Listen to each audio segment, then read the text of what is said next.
We are looking at how to pronounce the name of this mobile application for music.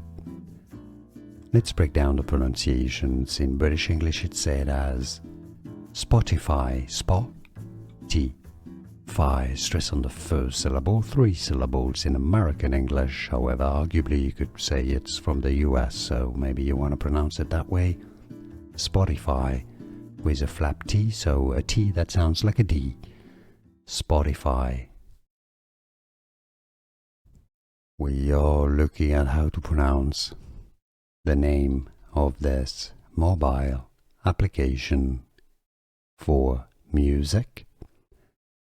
Let's break down the pronunciations. In British English it's said as Spotify, Spot-T-Fi, stress on the first syllable, 3 syllables in American English. However, arguably you could say it's from the US, so maybe you want to pronounce it that way.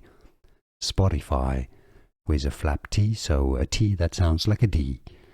Spotify. Here are more videos on how to pronounce more confusing words and names too many mispronounced. Like this video if you found it useful. I appreciate your support. I'll see you soon and thanks for watching.